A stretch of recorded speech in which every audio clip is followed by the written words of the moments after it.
মানবতা যদি হইতো তাহলে আমার সমাজের এই চিত্র হয় কি করে, যেটা স্টেজে বলাও যায় না, চিত্র তুলে ধরাও যায় না। হইতে পারে তুলে ধরতে গেলে আমার গাড়ি এইখান থেকে বাহিরও হবে না, হইতে পারে আমি উত্তরা ক্রসও করতে পারবো না। মানবতা থাকলে তো এরকম ছিল চিত্র, ময়দানে জীবনটা বাহির হইতেছে পিপাসায়, আপন ভাই পানি নিয়ে ছুটা গেছে, পাশের থেকে একজন ডাক দিছে পানি, বলছে ভাই ও পিপাসিত বেশি, ওর কাছে জানা। ওইখানে যাওয়ার পরে আরেক জায়গার থেকে আওয়াজ আসছে পানি, তো দ্বিতীয় বলছে ও আমার চেয়ে বেশি পিপাসিত, ওইখানে যান না।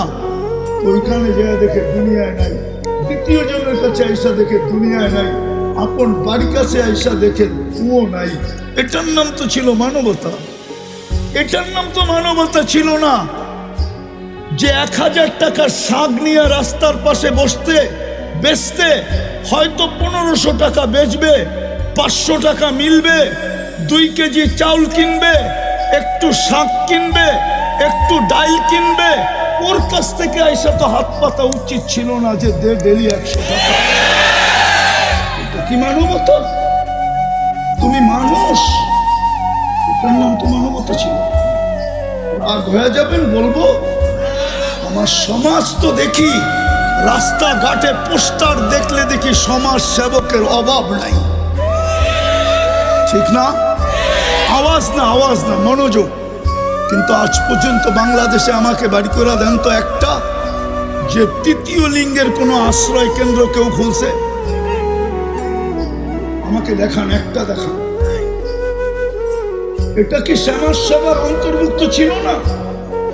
যে 3য় লিঙ্গের মানুষগুলা রাস্তায় রাস্তায় ঘুরবে আর মানুষকে বিরক্ত করবে আর হাত পাতবে আর বাসা বাড়িতে উঠে চিল্লা চিল্লি করবে, আর যুবকরা ওদেরকে নিয়ে মজা নিবে।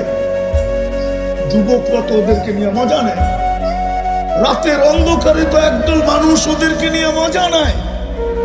উচিত তো ছিল আমার সমাজের বিত্তশালীদের, সমাজ সেবকদের উচিত ছিল বৃদ্ধাশ্রম যখন খুলতে পারছো, 3য় লিঙ্গের জন্য একটা আশ্রম খোলো, 10 জনকে নিয়ে যাও আর বলো এইখানে থাকবি, 2টা কাপড় পরবি, 2 বেলা খাবি আর আল্লাহ আল্লাহ করবি।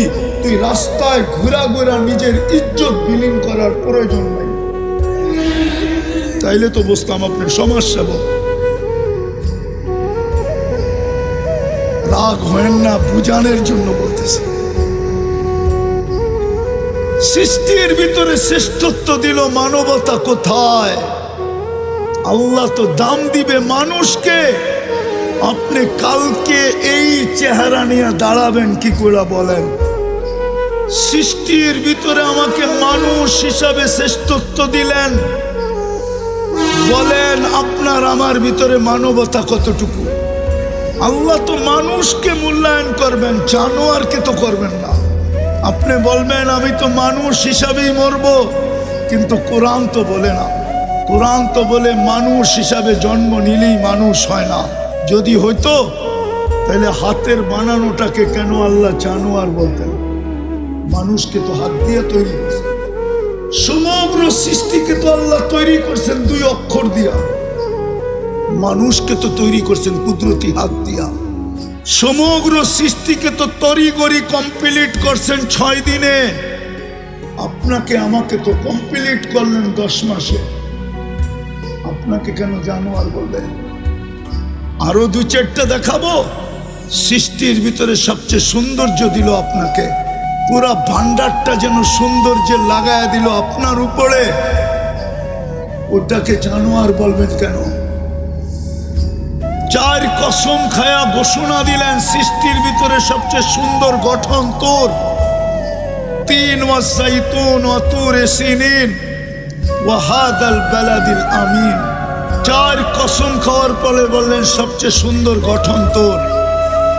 ওই গঠনের জিনিসটাকে কেন আল্লাহ জানোয়ার বলবেন? জানোয়ার। আরেকটা বলবো, সাজাইতে সাজাইতে যার শব্দটা যদিও আল্লাহর জন্য শোভনীয় না, কিন্তু আমি বুঝানোর জন্য বলতেছি, সাজাইতে সাজাইতে সাজাইতে সাজাইতে ঘোষণা দিলেন ইন্নী লাকা মুহিব্বা, আই লাভ ইউ। যে মানুষের প্রেমে পড়ে গেলেন, ভালোবাসায় পড়ে গেলেন, ওই মানুষটাকে জানোয়ার বলবেন কেন? বোঝা গেল মানুষ মানুষ হইলেই মানুষ হয় না। বিধায় আপনি আর আমি যে সৃষ্টির সেরা হইলাম, মানুষ রূপে মানবতা কতটুকু। সৃষ্টির ভিতরে আমাকে মানুষ হিসাবে শ্রেষ্ঠত্ব দিল, মানব জাতির ভিতরে আমাকে উম্মতে মুহাম্মদী হিসাবে শ্রেষ্ঠত্ব দিলেন। শুধু শ্রেষ্ঠত্ব দিলেন না, আবার শ্রেষ্ঠত্বের প্রমাণও দিলেন। প্রমাণ স্বরূপ আমি বলতেছিলাম মুহাম্মদুর রাসূলুল্লাহ সর্বপ্রথম প্রমাণ। আপনি মুহাম্মদুর রাসূলুল্লাহ পাইছেন। যদি মুহাম্মদুর রাসূলুল্লাহ প্রমাণ না হইতো, তাহলে আমি কিতাব থেকে একটা প্রমাণ দিতেছি। যদি মুহাম্মদুর রাসূলুল্লাহ সাল্লাল্লাহু আলাইহি ওয়াসাল্লাম আমার কথার প্রমাণ না হইতো, তাহলে আমি কিতাব থেকে একটা প্রমাণ দিতেছি। বাদায়া নেহায়া লেখা আছে, ওইখানে লেখা না থাকলে আমি বলতাম না যে দানিয়াল আলাইহিস সালাম শুধু এই উম্মতের হাতের মাধ্যমে কাফন দাফন পাওয়ার জন্য ২৫০০ বৎসর অপেক্ষা করতেন। মৃত্যুর পরে ওনার দোয়া ছিল, আল্লাহ মৃত্যুর পরে যেন আমাকে সুরক্ষিত রাখা হয়। উম্মতে মুহাম্মাদি যেদিন আসবে, এদের হাতের মাধ্যমে যেন আমাকে কাফন দাফন করা হয়।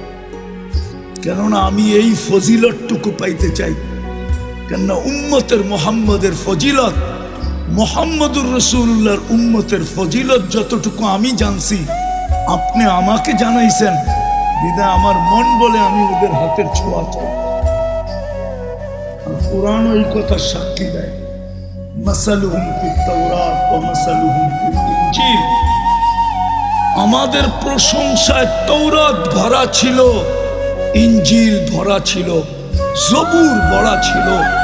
আসমানি কোনো কিতাব নাই যেটার ভিতরে আমাদের আলোচনা না ছিল। কোন নবী রসুল এরকম আসেন নাই যাদের মুখে আমাদের আলোচনা না ছিল। আদম আলাইহিস সালাম থেকে নিয়ে ঈসা আলাইহিস সালাম পর্যন্ত আমাদের আলোচনাই আলোচনা ছিল। যদি আমাদের আলোচনা না থাকবে, তো ঈসা আলাইহিস সালাম কেন দোয়া করলেন যে আল্লাহ আমাকে উম্মতে মুহাম্মদী বানায় পাঠায়েন? আল্লাহ কেন কবুল করলেন? উনি কেন আসবেন? উনি দাজ্জালকে, কিন্তু যেদিন আসবেন উনি ইমামতি তো করবেন না। ইমামতি তো করবেন মাহদী আলাইহিস সালাম। ইমামতি করার অধিকার আমার নাই, এখন পর্যন্ত নাই, যতক্ষণ আপনি বেঁচে আছেন। কেন আপনি উম্মতের ইমাম, আমি উম্মতের একজন ব্যক্তি। আপনার পরে যখন ইমামতি আমার কাছে আসবে, তখন আমি ইমামতি করব, কিন্তু আজকে তো আপনি ইমাম। তো শ্রেষ্ঠত্বের প্রমাণ হলো মুহাম্মদুর রাসূলুল্লাহ। খোলার সময় আমার কাছে নাই, নাহলে এটাকে অনেক খোলা যায়। দ্বিতীয় প্রমাণ হলো কোরআন, কালামুল্লাহ। কোরআন না কালামুল্লাহ, আল্লাহ নিজের কালাম দিয়া দিছেন, নিজের কালাম আমাদেরকে দিয়া দিছেন। কিন্তু আফসোস, আমার জাতি ৯০ জন কোরআন পড়তে জানে না, নারী পুরুষ। জানি না উত্তরের মানুষ রাগ হয়ে গেল কিনা, একমত আপনারা? ৯০ জন কোরআন পড়তে জানে না। পড়তে না জানে আমার কোনো আপত্তি ছিল না, কিন্তু আফসোসের বিষয় তো এইখানে, যদি ঘরে ঢুকার সাথে সাথে কোরআনটা চোখের সামনে পড়তো, তাইলেও হয়তো মনটাকে বুঝাইতে পারতাম যে ঘরে ঢুকার সাথে সাথে কোরআনটা চোখের সামনে পড়ে। কিন্তু সমস্ত মুসলমানের ঘরে তো ঢুকার সাথে সাথে টেলিভিশনটা চোখের সামনে পড়ে।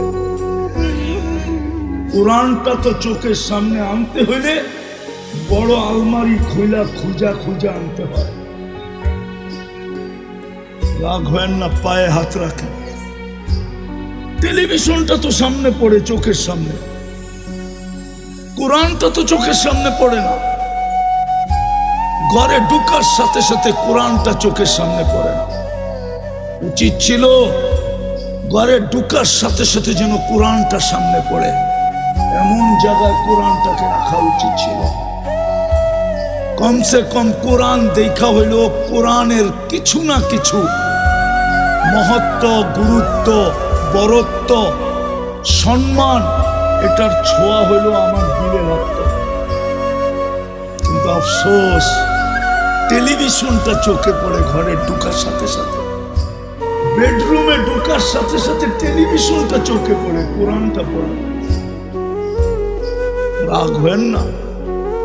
আরেকটা বলবো, কোরআন 90% কোরআন পড়তে জানে না, কিন্তু কোনো আপত্তি ছিল না যদি ডেলি কোরআনটাকে নিয়ে একবার চুমা দিত। শুধু চুমা দিয়া বলতো, বুকে লাগায়, মালিক তোর কালাম পড়তে পারি না, ভালো তো বাসতে পারি, পড়তে তো পারি না, ভালো তো বাসতে পারি, কিন্তু আমার জাতি তো কোরআন বৎসরের পর বৎসর ছুঁয়া দেখে। এই মজমায় পাওয়া যাবে কবে কোরআন ছুঁয়া দেখছে বলতে পারবে না, নাই এই মজমায় কেউ। আমি হাত উঠাইতে বলবো না, আছে তো? হ্যাঁ, যুবকরাও বলতে পারবে না ওরা কবে কোরআন হাত লাগায় দেখছে, ছুঁয়া দেখছে, বলতে পারবে না। রাগ হয়ে যাবে বলবো? এই উত্তরেই আছে, ঘন্টার পর ঘন্টা সিরিয়াল দিয়া বসা থাকে ডাক্তারের কাছে, আর মোটা মোটা ভিজিট দেয়, মোটা মোটা। কেননা উত্তরার ডাক্তারদের ভিজিট আর ওই কমলাপুর সমলাপুরের ডাক্তারের ভিজিট তো এক না, ঠিক না? তো লম্বা লম্বা ভিজিটও দেয়, 4-5 ঘন্টা বসেও থাকে, কিন্তু একজনও হবে না এখানে যে কোরআনটাকে চাইপা নিয়ে বলছে, মালিক শুনছি কোরআনের ভিতরে শেফা রাখা আছে, তুই কোরআন নাকি শেফা হিসাবে নাজেল করছিস। ও মালিক, আমার শেফার দরকার, তোমার কালাম শেফা দিয়া করবে তো করবে কি, আমার শেফার দরকার। আমি বুকে চেপা ধরলাম, ওই পর্যন্ত ছাড়বো না যতক্ষণ পর্যন্ত তোমার কোরআনের শেফা আমার ভিতরে না যাবে। বলেন এখানে কেউ আজ পর্যন্ত বুকে চেপা ধরছে? আমারটা অযৌক্তিক হইলে বলেন আপনার জুতা আমার গাল, যদি অযৌক্তিক হয়। কোরআনকে তো চেপা ধরে না। কসম, আপনি চাইপা মাস ভর চাইপা ধরেন, দের হায় আন্দের নিহি হ্যায়, এটাই সত্য প্রবাদ বাক্য। 2 দিন দেরি হইতে পারে কিন্তু অন্ধকার হবে না। 10 দিন চাইপা ধরে দেখেন না, 20 দিন দেখেন না, 30 দিন দেখেন না, একদিন না একদিন কোরআনের শেফা আপনার বুক ফাইরা আপনার ভিতরে ডুববেই ডুববে, ডুববেই ডুববে, ডুববেই ডুববে। কোরআনের সত্য, আল্লাহ বলে এটা তো শেফার জন্য। এই জন্যই তো কোন আল্লাহওয়ালা লিখছিলেন, इलाज अगर हो सके कुरान और हदीस से, इलाज अगर हो सके कुरान और दुआ से, परहेज करो दवा से। যদি তুমি চিকিৎসা নিতে পারো কোরআন দ্বারা, কোরআনের কাছ থেকে যদি তুমি চিকিৎসা যদি তুমি আদায় করে নিতে পারো, আল্লাহর রসুলের দুয়ার থেকে যদি তুমি শেফা আদায় করে নিতে পারো, তাহলে দাওয়ার কাছে যাও না। একটা গবেষণা আপনাদেরকে শুনাইতেছি, আমি একটা গবেষণা শুনাইতেছি, জানি না আপনারা একমত হবেন কিনা, শোনাবো? হ্যাঁ, মুসলিম দুনিয়ায় বলেন তো বাংলাদেশে কয়টা মানসিক রোগীর হাসপাতাল? সবচেয়ে বড় হাসপাতাল কয়টা বাংলাদেশে? কয়টা? আরে বলেন না কয়টা? কয়টা? কয়শো কোটি মানুষ? কত কোটি মানুষ বাংলাদেশে?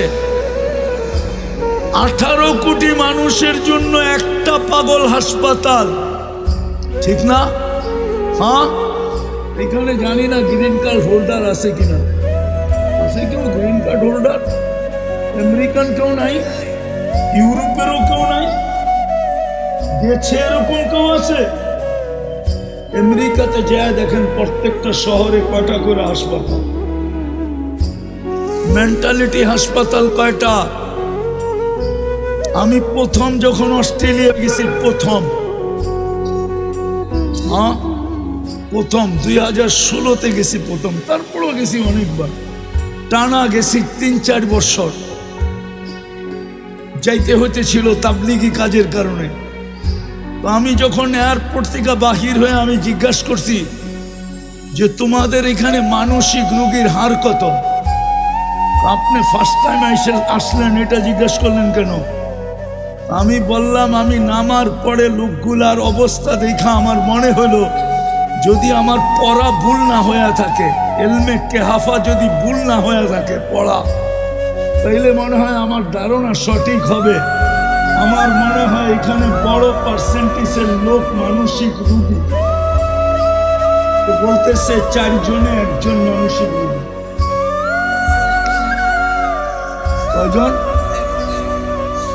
শতকরা 25 জন মানসিক রোগী, 25%। অস্ট্রেলিয়া আমরা কম কেন জানেন? সারা দুনিয়ায় মানসিক রোগী কম কেন জানেন? মুসলিম দুনিয়ায় মানসিক রোগী কম কেন জানেন? কমসে কম শুক্রবার হইল আমরা গর্দান মাসা করি, উজুর ভিতরে গর্দানে পানি লাগে, পানি। আর 5 বেলা যারা করে উজু, ওরা 5 বেলায় গর্দানে পানি লাগায়। এই জন্য মুসলমানের ভিতরে মানসিক রোগী কম। এই রিচার্জ আমার না, আমেরিকান ডাক্তারের রিচার্জ, আমার না। নিবেন নাম ঠিকানা, নিবেন এই লিটারেচার আমার কাছ থেকে, কিন্তু দুনিয়াতে এটা মিডিয়ায় আসে নাই, আসবে না কোনোদিন। মিডিয়ায় আসবে না, মিডিয়ায় আসতেও দিবে না। যেমন আমি বলি রাগ হয়েন না, আমার সুশীলরা কি করে, আমার বুদ্ধিজীবীরা কি করে, আমার শিক্ষিতরা কি করে, আমাদের যুবক যুবতীর যৌবন মাটিতে মিশা যেতেছে, মাটিতে।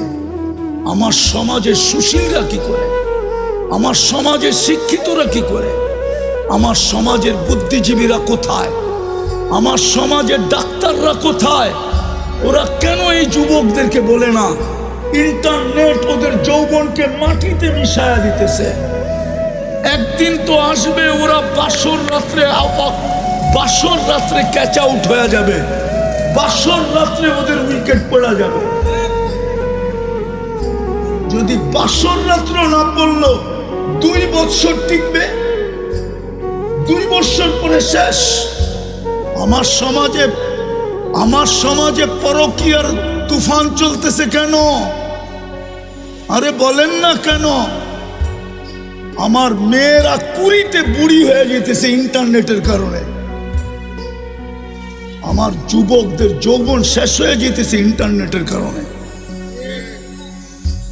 মাদক নিয়ে আপনি চিৎকার দেন, মাদকের চেয়ে বেশি তো হলো ইন্টারনেট।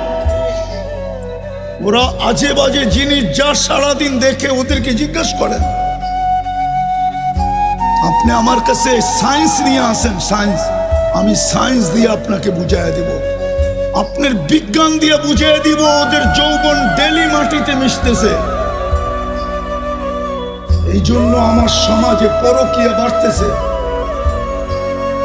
কেননা পুরুষ করবে কি? ইন্টারনেট দেখতে দেখতে দেখতে দেখতে দেখতে ও তো বুড়ি হয়ে গেছে। এখন পুরুষ যাবে তো যাবে কোথায়? মেয়ে পরকীয়া করবে না তো করবে কি? ও তো ইন্টারনেট দেখতে দেখতে দেখতে নিজের যৌবন মাটিতে মিশায়া দিছে। এখন ওই নারী পরকীয়া করবে না তো করবে কি?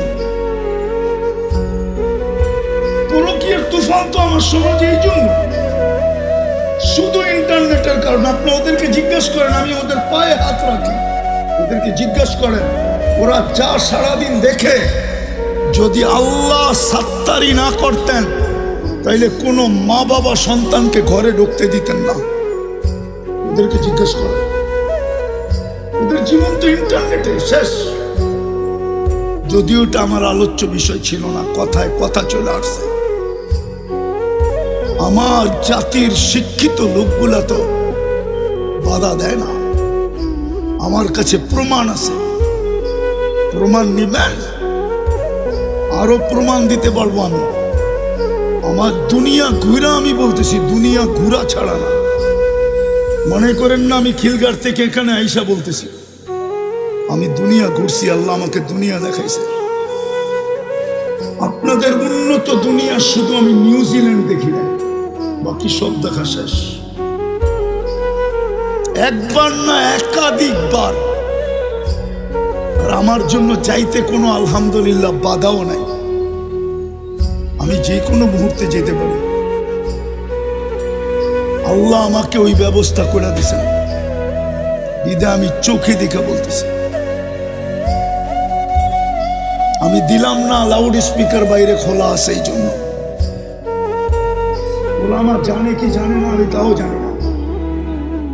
মুড়িও বিক্রি হয় না এতটুকু, উন্নত দুনিয়ায় সেক্স ডল যতটুকু বিক্রি হয়। কেন? ওই দুনিয়ায় যৌবন খালি হয়ে যেতেছে। এই জন্যই তো আমি বলি, মুসলিম যুবকরা যদি যৌবনকে সুরক্ষিত করত, তাইলে কয়েকদিন পরে আমরা গার্মেন্টসের কাপড়ের জায়গায় যৌবন এক্সপোর্ট করতাম। যৌবন হোয়াইটরা আসতো আর বলতো সব আমার, টিকেটও আমার, ভিসাও আমার, বাড়িও আমার, গাড়িও আমার, পয়সাও আমার, ডলারও আমার। আমার যৌবন দরকার, চল তুই আমার সাথে, তুই শুধু এনজয় করবি, চল। আমার যৌবন দরকার। আমার দেশে যৌবন নাই, মানুষ আছে যৌবন নাই। কিন্তু ওদের কাছে তো থিওরি হইল, হাম তো ডুবে হ্যাঁ সনম তুঝে লে ডুবেঙ্গে। আমরা তো ডুবছি, পুকুরে ডুবায় ছেড়ে দিন। আজকে যুবক যুবতী ডুবতেছে, আমরা বললে আমাদেরকে উল্টা ব্যাখ্যা করা হয়। আমরা বলে কি বলে দেশপ্রেমিক না, আমরা বলে ব্রন্ড মাইন্ডের। আমাদের জ্ঞান গভীরতা নাই, আমরা কিচ্ছু বুঝি না। এরা মোল্লা, এই জন্যই আমাদেরকে কানে ধরে ঘুরাইতে সহজ হয়। ঠিক না? ঠিক না? কি বলেন? তো যেটা বুঝাইতেছিলাম, 2 নম্বর প্রমাণ ছিল যে আল্লাহ নিজের কালাম দিলেন, রসুল দিলেন, কালাম দিলেন। কিন্তু কালামকে তো ছুঁয়েও দেখি না, চুমা দিয়েও দেখি না, বুকে লাগায়ও দেখি না, বুকে লাগায়ও দেখি না। আরো শ্রেষ্ঠত্বের প্রমাণ দেওয়া যায়। ওলামাদের কাছে আমার প্রশ্ন, কোন উম্মতকে আল্লাহ এইভাবে মসজিদ বানাইতে দিছিলেন যেইভাবে আজকে আমরা মসজিদ বানাই? জুইলাত লিয়াল আরদু মসজিদা, কোন উম্মতের জন্য ঘোষণা ছিল কিনা? কোন উম্মত এইভাবে যেখানে খুশি সেখানে মসজিদ বানাইতে পারত কিনা? পারত না। এটাও আমাদের শ্রেষ্ঠত্বের প্রমাণ যে আল্লাহ পুরো জমিনকে আমাদের জন্য মসজিদ বানায় দিয়েছে। সেজদা করতে দেরি, আমি তুলা নিতে দেরি করব না। কিন্তু আমি শেষ জায়গায় চলে আসছি। প্রশ্ন আপনাদের কাছে, বিবেকের কাছে, সৃষ্টির ভিতরে আমাকে মানুষ হিসাবে শ্রেষ্ঠত্ব দিলেন, বলেন আপনার আমার ভিতরে মানবতা কতটুকু? আল্লাহ তো মানুষকে মূল্যায়ন করবেন, জানোয়ারকে তো করবেন না। আপনি বলবেন আমি তো মানুষ হিসাবেই মরব, কিন্তু কোরআন তো বলে না। কোরআন তো বলে মানুষ হিসাবে জন্ম নিলেই মানুষ হয় না, যদি হইতো তাহলে হাতের বানানোটাকে কেন আল্লাহ জানোয়ার বলতেন? মানুষকে তো হাত দিয়ে তৈরি করছেন। সমগ্র সৃষ্টিকে তো আল্লাহ তৈরি করছেন 2 অক্ষর দিয়া। মানুষকে তো তৈরি করছেন কুদরতি হাত দিয়া। সমগ্র সৃষ্টিকে তো তড়িঘড়ি কমপ্লিট করছেন 6 দিনে। আপনাকে আমাকে তো কমপ্লিট করলেন 10 মাসে। আপনাকে কেন জানোয়ার বলবেন? আরো 2-4টা দেখাবো। সৃষ্টির ভিতরে সবচেয়ে সৌন্দর্য দিল আপনাকে, পুরা ভান্ডারটা যেন সৌন্দর্যে লাগায়া দিল আপনার উপরে। ওটাকে জানোয়ার বলবেন কেন? 4 কসম খায়া ঘোষণা দিলেন সৃষ্টির ভিতরে সবচেয়ে সুন্দর গঠন তোর। 3 ওয়াসাইতুন ওয়া তুরে সিনিন ওয়া হাদাল বালাদিল আমিন। 4 কসম খাওয়ার পরে বললেন সবচেয়ে সুন্দর গঠন তোর। ওই গঠনের জিনিসটাকে কেন আল্লাহ জানোয়ার বলবেন? জানোয়ার। আরেকটা বলবো, সাজাইতে সাজাইতে যার শব্দটা যদিও আল্লাহর জন্য শোভনীয় না, কিন্তু আমি বুঝানোর জন্য বলতেছি, সাজাইতে সাজাইতে সাজাইতে সাজাইতে ঘোষণা দিলেন ইন্নী লাকা মুহিব্বা, আই লাভ ইউ। যে মানুষের প্রেমে পড়ে গেলেন, ভালোবাসায় পড়ে গেলেন, ওই মানুষটাকে জানোয়ার বলবেন কেন? বোঝা গেল মানুষ মানুষ হইলেই মানুষ হয় না। বিদায় আপনি আর আমি যে সৃষ্টির সেরা হইলাম মানুষ রূপে, মানবতা কতটুকু? আপনি বলবেন মানবতা শিখবো কোথায়? তাইলে আপনারা কেন বলেন মানবতার দূতকে? হুজুররা বলো কে? আরে বলেন না, ছাত্ররা বলো না। মানবতার দূত তো হইল মুহাম্মাদুর রাসূলুল্লাহ। আপনার ভিতরে মানবতা কতটুকু? মানবতা যদি হইতো তাহলে আমার সমাজের এই চিত্র হয় কি করে, যেটা স্টেজে বলাও যায় না, চিত্র তুলে ধরাও যায় না। হইতে পারে তুলে ধরতে গেলে আমার গাড়ি এইখান থেকে বাহিরও হবে না, হতে পারে আমি উত্তরা ক্রসও করতে পারবো না। আমার সমাজের চিত্র এরকম কেন হবে যদি মানবতা থাকে? মানবতা থাকলে তো এরকম ছিল চিত্র। ময়দানে জীবনটা বাহির হইতেছে পিপাসায়, আপন ভাই পানি নিয়ে ছুটা গেছে, পাশের থেকে একজন ডাক দিছে পানি। বলছে ভাই ও পিপাসিত বেশি, ওর কাছে জানা। ওইখানে যাওয়ার পরে আরেক জায়গার থেকে আওয়াজ আসছে পানি। তো দ্বিতীয় বলছে ও আমার চেয়ে বেশি পিপাসিত, ওইখানে যান না। ওইখানে গিয়ে দেখে দুনিয়ায় নাই। দ্বিতীয় জনের কাছে আইসা দেখে দুনিয়ায় নাই। আপন বাড়ির কাছে আইসা দেখে ও নাই। এটার নাম তো ছিল মানবতা। এটার নাম তো মানবতা ছিল না। যে 1000 টাকার শাক নিয়ে রাস্তার পাশে বসতে বেচতে হয়তো 1500 টাকা বেচবে, 500 টাকা মিলবে, 2 কেজি চাউল কিনবে, একটু শাক কিনবে, একটু ডাল কিনবে, ওর কাছ থেকে আইসা তো হাত পাতা উচিত ছিল না যে দে ডেলি 100 টাকা। কি মানবতা? তুমি মানুষ, এটার নাম তো মানবতা ছিল। আর হয়ে যাবেন বলবো আমার সমাজ তো দেখি রাস্তাঘাটে পোস্টার দেখলে দেখি সমাজ সেবকের অভাব নাই, ঠিক না? আওয়াজ না, আওয়াজ না, মনোযোগ। কিন্তু আজ পর্যন্ত বাংলাদেশে আমাকে বাড়ি করে দেন তো একটা যে 3য় লিঙ্গের কোনো আশ্রয় কেন্দ্র কেউ খুলছে? আমাকে দেখান, একটা দেখান। এটা কি সমাজ সেবার অন্তর্ভুক্ত ছিল না? যে 3য় লিঙ্গের মানুষগুলা রাস্তায় রাস্তায় ঘুরবে আর মানুষকে বিরক্ত করবে আর হাত পাতবে আর বাসা বাড়িতে উঠে চিল্লা চিল্লি করবে আর যুবকরা ওদেরকে নিয়ে মজা নিবে। যুবকরা তো ওদেরকে নিয়ে মজা নেয়।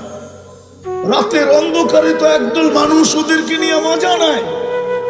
উচিত তো ছিল আমার সমাজের বিত্তশালীদের, সমাজ সেবকদের উচিত ছিল বৃদ্ধাশ্রম যখন খুলতে পারছো, তৃতীয় লিঙ্গের জন্য একটা আশ্রম খোলো, 10 জনকে নিয়ে যাও আর বলো এখানে থাকবি, 2টা কাপড় পরবি, 2 বেলা খাবি আর আল্লাহ আল্লাহ করবি। তুই রাস্তায় ঘোরা ঘোরা নিজের ইজ্জত বিলীন করার প্রয়োজন নেই।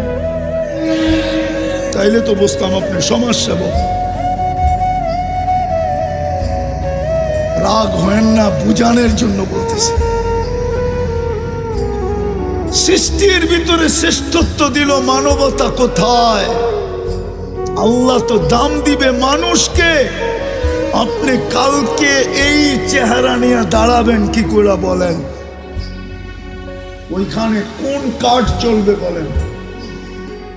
শেষ উম্মতে মুহাম্মাদি বানাইলেন, উম্মতে মুহাম্মাদি বানাইলেন, কিন্তু প্রমাণ দিলেন তোর চেয়ে বেশি ভালোবাসা। আগে বললাম না, 1 হাদিসই যথেষ্ট। কিন্তু বলেন ওই রসুলের রঙে রঙিন কতটুকু? কবরে যে প্রথম প্রশ্ন হবে, বলো এই ব্যক্তিকে চিনো কিনা? ও আমার জাতি, কি জবাব দিবেন বলেন? দুনিয়াই শেষ। কোরআন তো আফসোস করে বলতেছে, আরাদিতুম বিল হায়াতিদ দুনিয়া। এই মাটি নিয়ে তোরা খুশি হয়ে গেলি, আর উত্তরার বাড়িঘর নিয়ে খুশি হয়ে গেলি, আর আজমপুরের ফ্ল্যাট নিয়ে খুশি হয়ে গেলি। আমি তো তোদের ঠিকানা নিজ কুদরতি হাতে বানাইছিলাম। এই উম্মতের জান্নাত তো আল্লাহ নিজের কুদরতি হাতে বানাইছেন। কোরআন বলে, ইয়াগফির লাকুম যুনুবাকুম ওয়া ইউদখিলকুম ফি জান্নাতিন তাজরি মিন তাহতিহাল আনহার ওয়া মাসাকিন তাইয়্যিবাতান ফি জান্নাতি আদন। জান্নাতে আদন তো আল্লাহ কুদরতি হাত দিয়ে বানাইছেন। জান্নাতে আদন তো এই উম্মতকে দেওয়ার জন্য আল্লাহ অঙ্গীকার করতেছেন। বিদায় আমাদের দুরবস্থা হবে না তো কার হবে? মাত্র তো হলুদ কার্ড, 21 তারিখ থেকে হলুদ কার্ড শুরু হয়েছে। শুক্রবার প্রথম হলুদ কার্ড, শনি রবি সোম মঙ্গল বুধ 3 দিন গ্যাপ ছিল, পরে আবার বৃহস্পতিবারে হলুদ কার্ড, আবার 6 দিন গ্যাপ ছিল, গত বৃহস্পতিবারও হলুদ কার্ড, কালকেও বৃহস্পতিবার আসতেছে। আসেন তওবা করি, নাইলে হইতে পারে লাল কার্ড দেখায় দিবে, লাল কার্ড। আপনি বলবেন আল্লাহর কি আমাদের প্রয়োজন নাই? নো, আপনার আমার প্রয়োজন আল্লাহর নাই। আপনি যদি ব্র্যান্ড চেঞ্জ করতে পারেন, ফার্নিচার চেঞ্জ করতে পারেন, এমনকি পশ্চিমা কালচার আইনা আপনি যদি হায় হায় ডব্লিউ চেঞ্জ করতে পারেন, মাঝে মাঝেই ডব্লিউ বোঝেন না মনে হয়, চেঞ্জ করতে পারেন, তো আল্লাহ কি উম্মত চেঞ্জ করতে পারে না? ওলামা তো বলবে 600 কোটি কাফের, আমিও বলি কাফের, কিন্তু আমি বলি এটা রিজার্ভে রাখা আছে। যেমন বাংলাদেশের সার্কুলেশন দেওয়া সৈনিকের সংখ্যা সবাই জানে, কিন্তু রিজার্ভে কত রাখা আছে এটা কেউ জানে না। কেননা রানিং সৈনিকের থেকে রিজার্ভের সৈনিক বেশি থাকে, এটা সব দেশের নিয়ম। আল্লাহ 600 কোটি রিজার্ভে রাখছে, আর বইলা দিছে ইয়াস্তাবদিল কওমান গায়রাকুম, তোমাদেরকে লাল কার্ড দেখায়া চেঞ্জ করে দিব, আর ওদেরকে আইনা তোমাদের জায়গায় বসায়া দিব। ফালা ইয়াকুনু আমসালাকুম, তোমাদের মতো নিমক হারাম হবে না, তোমাদের মতো অকৃতজ্ঞ হবে না, তোমাদের মতো কপাল পোড়া হবে না, তোমাদের মতো হতবাগা হবে না, তোমাদের মতো নিকৃষ্ট হবে না। বিদায় আপনি মুহাম্মদুর রাসূলুল্লাহর রঙে কতটুকু রঙিন, এই জন্যই তো দুরবস্থা। চলেন আল্লাহর কাছে তওবা করি।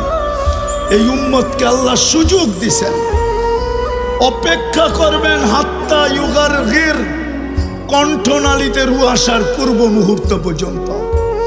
সারা দিন অপেক্ষা করেন যে দিনের সূর্যের আলো দেখতে পাইল, সারা রাত্র অপেক্ষা করেন সে যে সূর্য ডুবা দেখতে পারল। রাজি? তওবা করতে রাজি? রাজি? কে কে রাজি? তাইলে বলেন আল্লাহ অতীত থেকে তওবা করলাম। বলেন বলেন বলেন বলেন বলেন। নামান আসেন, কমসে কম আসেন। ওলামাদের ছত্র ছায়ায় আইসা, ওলামাদের দিক নির্দেশনায়, ওলামা আপনাদেরকে কঠিন করবে না, সহজ করবে। আমি তো এই জন্য বলি, আমার জাতি যদি একটা কাজই করত তাইলেও তো মনকে বুঝাইতে পারতাম। যখনই ঘুমাইতে যায় তখনই যদি আমার জাতি আল্লাহর কাছে মাপ চায় ঘুমাইতো, যখনই ঘুমাইতে যায়। কেন হইতে পারে ঘুমাবে আর কোনোদিন উঠবে না, সুযোগ হাতের থেকে চলে যাবে, তওবা করার আর সুযোগ হবে না, মাপ চাওয়ার আর সুযোগ হবে না। বিধায় আমি তো যুবকদের পায়ে হাত দিয়া বলি, যুবক সারাদিন কি করলা আমার বিষয় না, আমার বিষয় হলো তুমি যখন ঘুমাইতে গেলা আল্লাহর কাছে মাপ চায় ঘুমাইলা কিনা। একটা কাজই যদি করত, দ্বিতীয় আরেকটা কাজই যদি আমার জাতি করত, আজান দিতে দেরি, ছুটা মসজিদে যেতে যদি দেরি না করত। কে ডাকতেছে? কে? আরে কে ডাকতেছে? আরে কে ডাকতেছে? আল্লাহ ডাকতেছে। আমি আপনি করে বলবো না, আমার জাতিকেই বলবো। মুরব্বীরা ডাকতে দেরি, বাংলাদেশের কোনার থেকে ছুটা আসতে দেরি করে না, ঠিক না? বিরাগ হয়ে গেলেন। অথচ ঘরের পাশের থেকে দাঁড়ায় আল্লাহ ডাকে। মসজিদ বিলকুল ঘরের পাশে, ওইখানে আল্লাহ ডাকে, 2 কদম দিয়া যায় না।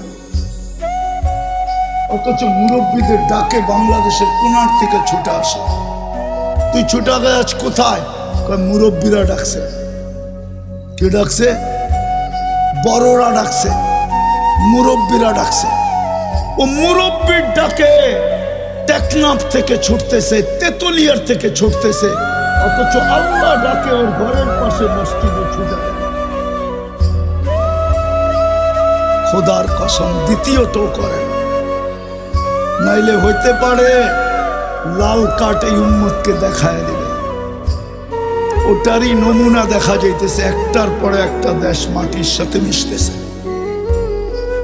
আফগানিস্তানের পরে ইরাক, ইরাকের পরে লিবিয়া, লিবিয়ার পরে সিরিয়া, সিরিয়ার পরে এখন জানি না এটার পরে কার সিরিয়াল আসে। আল্লাহর পক্ষ থেকেই আসতেছে। আল্লাহ তাকায় তাকায় দেখতেছে, লিউযিকাহুম বাদাল্লাযী আমিলু লাআল্লাহুম ইয়ারজিউন। এরা ইউটার্ন নেয় কিনা? ইউটার্ন নিলে হয়তো মাফ করে দিবে। পড়বেন নামাজ আজকের থেকে পাক্কা? আল্লাহ আমাদেরকে আমল করার তৌফিক দান করেন।